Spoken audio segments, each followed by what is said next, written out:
Yeah, we kind of need the audio recordings to be going. No, we don't. We don't need audio for a Let's Play. What are you talking about? Yeah, let's just upload a video one single video that has no commentary. Be like, oops. Welcome back, everybody. We are in the Darkroot Forest. Yes? I think so. This might be the garden. Oh. I know. Either Much way. like Dark Souls entirely, the names are very convoluted. Yeah, like Darkroot Basin Garden Forest. Undead Berg, Asylum, I don't know. It involves dark roots. That's all you really need to know. Yeah. So 5 episodes into Dark Souls. Yeah. Tell us a little bit about yourself, Mr. Kidnappy. Okay, well, my first memory is being kidnapped by David here. I know. I'm sorry I had to abduct you that way, but I've forgotten what life was like outside this basement. You gotta do what you gotta do when you're Let's Playing for YouTube. Oh yeah, actually gotta. You have to kidnap the competition. Yeah, I mean, what if you started your own channel and did a Dark Souls Let's Play on that? Like, what would I do then? I'd make my own? I mean, I would. Yeah, if you started Dark Souls with lack, I'll be like, fuck, I'm gonna do one a little better with blackjack and hookers. In fact, forget the Dark Souls entirely. Yeah. Welcome to the final part of Dark Souls. I'm gonna leave after this. Start my own playthrough. Just slap up a picture of Bender and be done with it. Call it a day. I'm actually cosplaying as Banner right now. Yeah, I finally gave him some clothes. Don't worry about it, guys. It's all right. Mm-hmm. I actually was referring to my character here, but okay. Well, but in reality as well. So it's Sure. all right. It's all right. Everything's good. But no, what I mean specifically is there any personal information you would like the internet at large to know? Okay, full disclosure. Full disclosure here.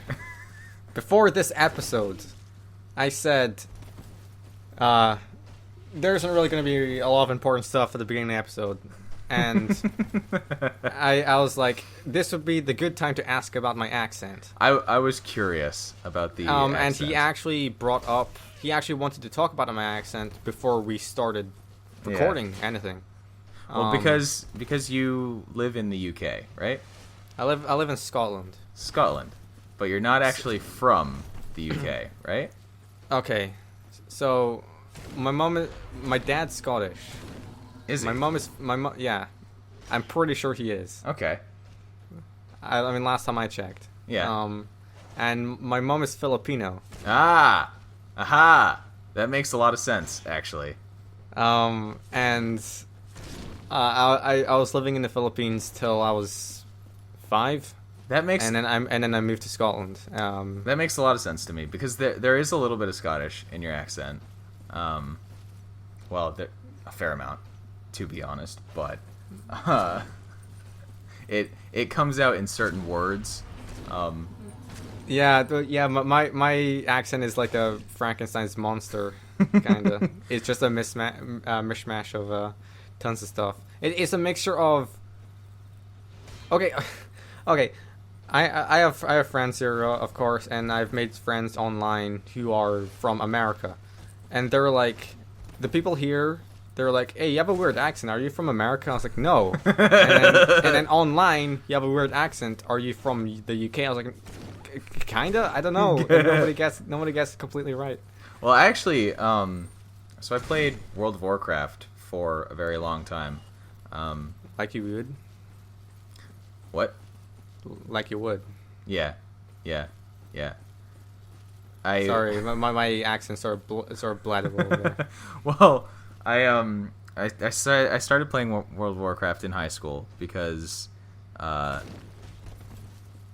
was World of Warcraft, and I was a nerdy, lonely kid in high school. You weren't a jock or a cheerleader. No, No. So you were at the bottom of the college food chain. I mean, fortunately, I was also one of the, like, I didn't get picked on or anything, so that was fine. But I played World of Warcraft, and in one of the first guilds that I regularly like did raids with, one of the occasional members of our group was, I believe, Filipino as well. And so that's one of the reasons why I was curious about your accent, because it sounds in many ways very similar to the accent that he had. And I was like, that's not... Was he half something else? Maybe. I mean, I never actually, like, straight up asked, because I was a high school kid at the time. Yeah. But, you just sort of accepted things. Yeah, I mean... This guy's a weird accent. That's okay, I guess. It was really cool, you know. It was fun to hear him talk about things. but that was why, like, hearing your accent made me curious, because it's like, oh, that's not a UK accent. What is this weird alien accent you have? Yeah. I think... Yeah, okay, so, yeah, you brought up he has an interesting voice. He might be full Filipino, but, yeah, I have half Filipino, but with a sprinkle of Scottish, which makes it sound a lot weirder. It comes out when you say Scottish. Scottish? What's wrong with that? I don't hear it. You never do when you're the one with the accent. I guess. I mean, actually, first time when I heard my voice properly was it's like I was like 11 or something. And it was part of a video. Right. And my reaction to me hearing myself was like, do I sound like that? Do I really sound like that? Oh, yeah. That's... Wow, look at that tree. And actually, this is a fake tree. And that's the reaction that a lot of people have to hearing their own voice for the first time. Yeah, actually, 2 years ago, apparently my accent changed. Oh, really? Yeah, because a teacher I had when I was in high school, she was on maternity leave, so you know, of course, she was away, and and we didn't talk throughout the entire time for like a couple of months. Of course. And when we first talked to each other, when we finished talking, she was like, "Oh, your accent's changed." I was like, "I don't notice that." Like, ugh. It's kind of like how you can gain and lose weight. Because like you're dealing, like you live with yourself 24/7, so you don't notice very subtle things that happen over time. But people who don't see you regularly will immediately pick up on when little things have changed. Yeah, or big things such as my fucking accent. Or big things. It depends on how you categorize importance of things like your accent. I mean, I have a really boring boilerplate American accent, so nobody ever thinks that anything I say is interesting or fun to listen to. Oh, so even if I talk bullshit and something that I don't even know anything about, it will be more interesting to the listeners, yes. Yeah, even if I'm just completely making everything up about Dark Souls, people will still find it interesting. In fact, you didn't even record this gameplay of Dark Souls. Like, this is just gameplay that we stole from somebody else. Oh yeah, this is stock footage. Yeah, I suppose that we should probably give credit, but I'm a really bad Let's Player, so why would I do that? Ha ha ha!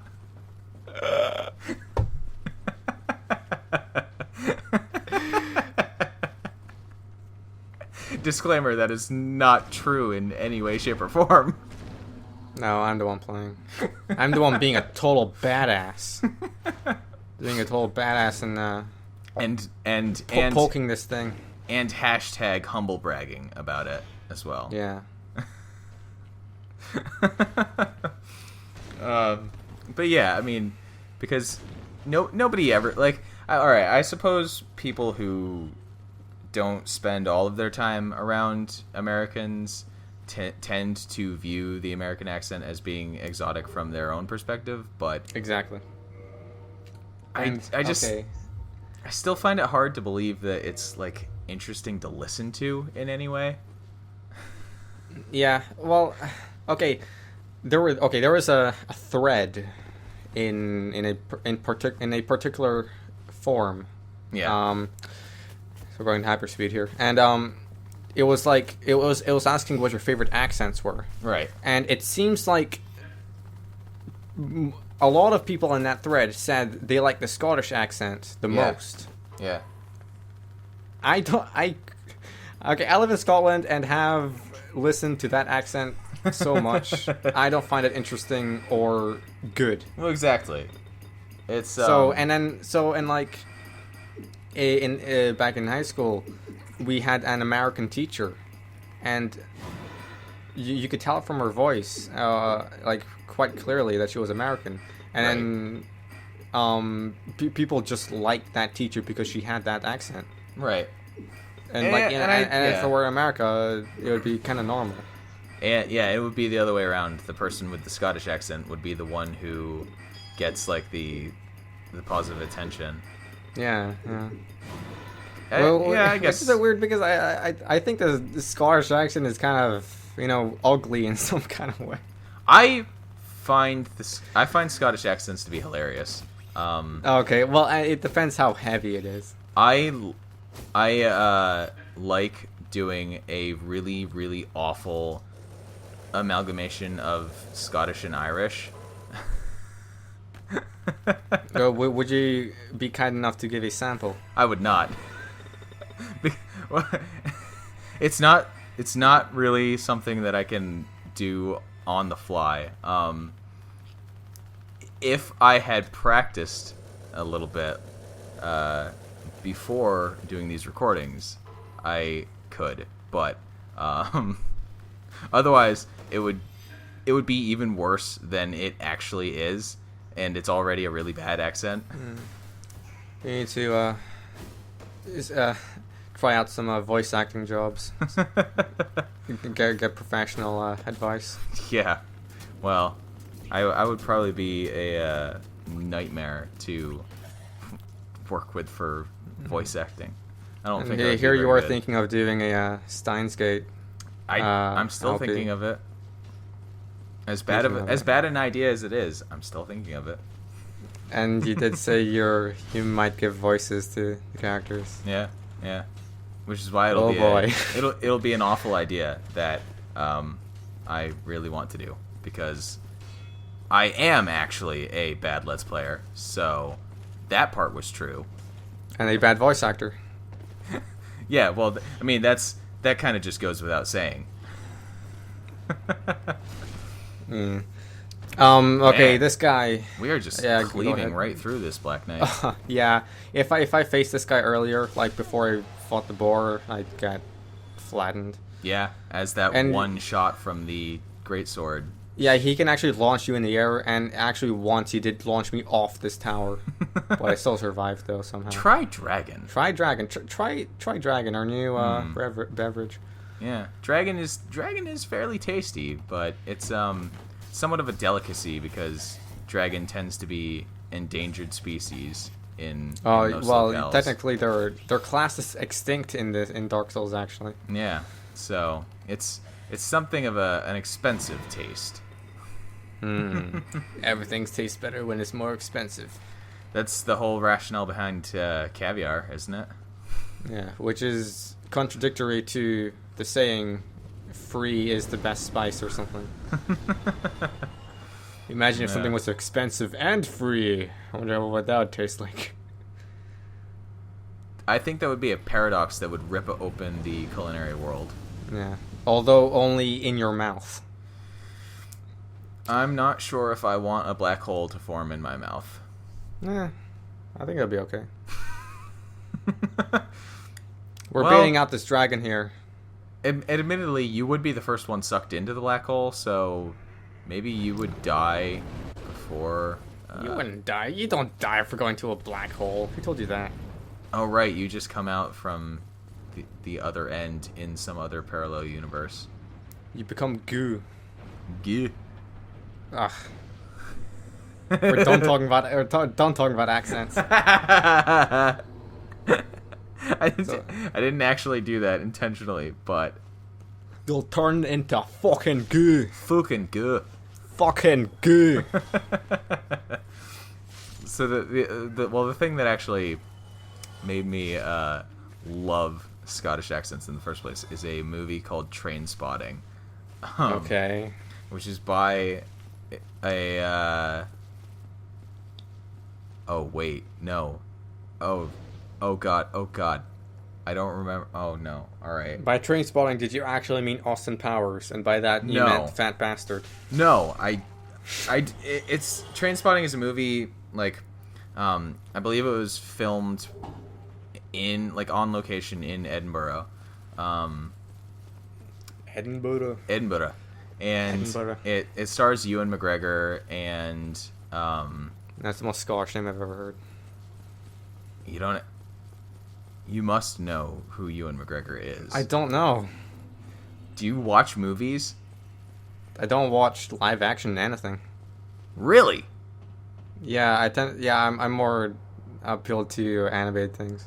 Okay, well that actually surprises me. I know I'm severely limiting my my knowledge here, but yeah, that's just the case. That would explain.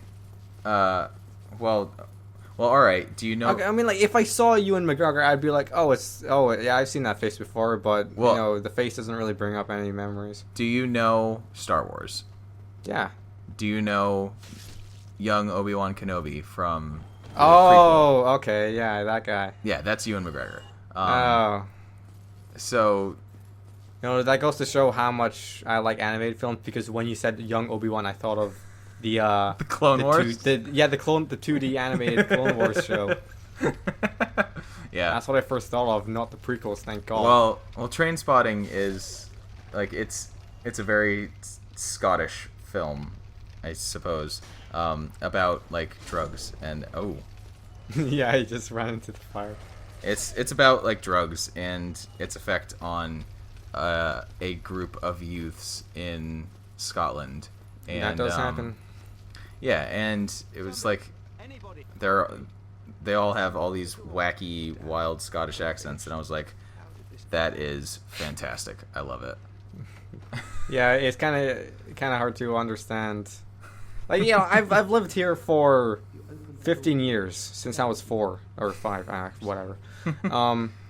And I still can't understand a lot of accents, because I moved into a city called Dundee. Yep. Last year, and their accents are different, and I think there is a statistic somewhere where Scotland does have the most dialects. Of course. As in pretty much every city, everyone talks differently. Yep. That would be weird. It's kind of weird. Oh. So we just rescued this sorcerer guy, but this other person wasn't so lucky. No. He got shoved into a barrel. Which you can actually accidentally kill a character who is trapped in a barrel if you don't know that you can break barrels. Yeah. If you don't know that rolling breaks the barrels, yes, entirely possible. Just torch, motherfuckers. So now, oh wow, that guy just went full ham. Yeah, These guys are very They have one move that rushes towards you and can hit you up to 8 times. Yeah, he was not messing around. And if you're not blocking, it can do a lot of damage. So yeah, we're just fast forwarding here because fuck. Unfortunately, I would say one. I don't know if it's really an improvement, but one kind of interesting change that Dark Souls 2 makes is that you can teleport between bonfires from the beginning of the game, which makes moving around the world, I guess, faster. But it that's one of the things that kind of contributes to the world design being less interesting overall. Yeah. So I'm not sure how I feel about that entirely. Yeah.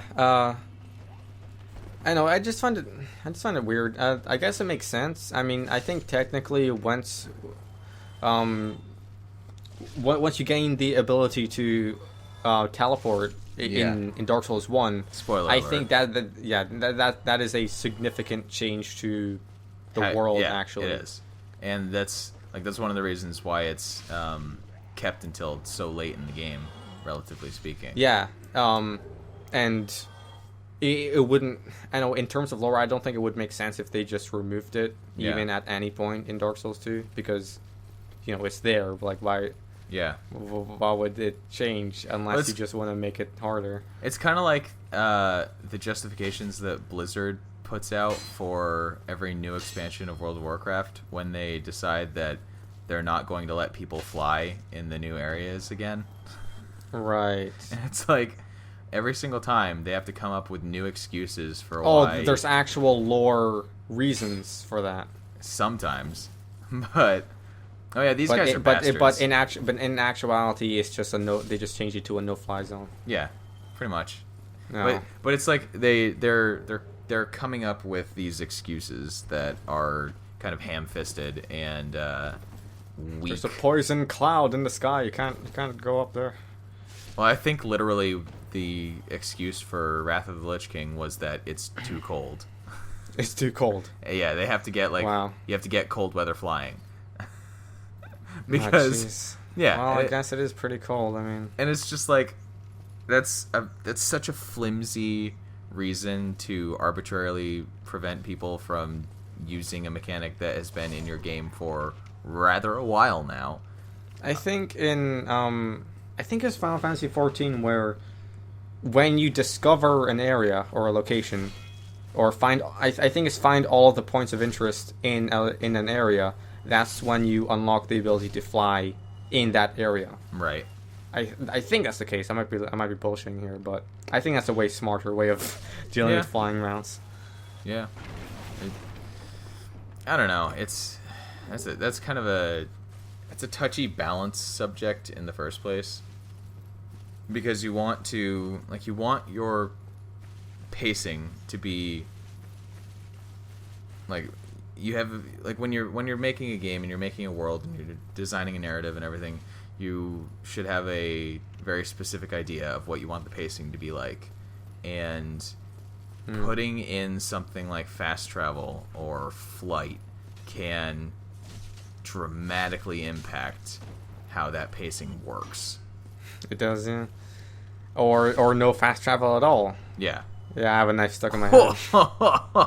That's got Good thing this helmet was there to protect my brain. It's still stuck, though. Oh, dear.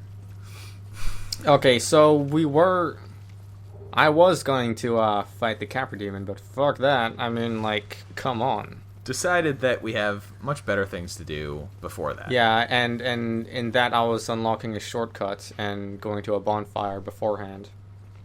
Oh, cheeky archer. Whatever. I could just I'm so much more powerful than him that I could just fart in his direction and he would die. In fact, that's kind of what you did. That's what I did. I mean, it may look like I hit my halberd. It's the moss merchant. Yeah. This is the female undead merchant. I'm not gonna kill her because I can't be bothered, and I don't think you get anything from killing her. Poison in this game is nasty, and and I don't bother buying any of this stuff because whatever. I'm a tough badass. I'm just gonna deal with Blighttown. Prism stones, most obnoxious, useless items. They are kind of useless. Like they're solely implemented into the game for that one area. For the Crystal Caverns, and because of the way that they actually work when you use them, they're still useless in that area. Yeah. It's such a pain. God, why even? Okay, so the sorcerer guy is now in Firelink Shrine, and he was like, "Oh, thank you for saving me." Yeah. I hope Master Logan will arrive soon. That's one. Did I mention Master Logan already? Oh, did I tell you about Master Logan? He's quite He's quite a gentleman. Master Logan, by the way. Shut the fuck up about Master Logan. See, you can put on an accent pretty well. Hey man, okay, I've had self-training with voice acting. Are we gonna fight the Capra Demon now? Yeah, next episode I'm gonna show off my voice acting skills. But for now, we need to concentrate. Yes. Because this boss is very, very bullshit. This is the chump block boss that gets a lot of people. Oh yeah. This will determine whether I die like a punk or I journey to Valhalla. Whether I die during this fight or not. There you go. Well, you took care of those dogs. Okay, so battle's over. Yeah, pretty much. So it's a good thing I upgraded my halberd enough that I'll kill the dogs in one hit. So the easy way to cheese the fight, because it's such a small arena and you get jumped immediately as you enter the fog door, is running up the stairs like that. And because the Capra Demon himself will not initially follow you up there. And then when we meet them later, the Capra Demons, they're gonna be a lot weaker, because I think. Plus, you're gonna fight them in much more open spaces. Yeah, that as well. That's actually the main reason. The main reason why this fight is so tough is because it's so tiny. Yeah, and such a tiny arena. If he spread his arms around and his weapons, it goes from one wall to the other. He could reach. Yeah, he could reach both sides of the area. Yep. So this is one of the first fights that people generally, because this is a relatively early boss. Many new players to Dark Souls will probably fight this guy before Moonlight Butterfly. Yeah. And well, I know I don't think I ever did actually. I did. And this is popularly thought of as one of the first bosses that people go, oh, this is such bullshit. Yeah, this is like, in my opinion, probably the first, that's bullshit part of the game. Because this fight doesn't, or how this fight would normally go, it doesn't go by by Dark Souls rules. Right. And the only reason why it's hard is because the camera controls, that tree over there can obscure your view. And why does this fight have dogs in it? I don't know. It's just artificially making the fight harder. Because there were dogs outside. Whatever. Luckily, I got his weapon. Demon. Ooh. Well. Yeah. Although I'm never gonna use it. Whatever. We should check it out. See. Never. Halberd, all the way. Oh.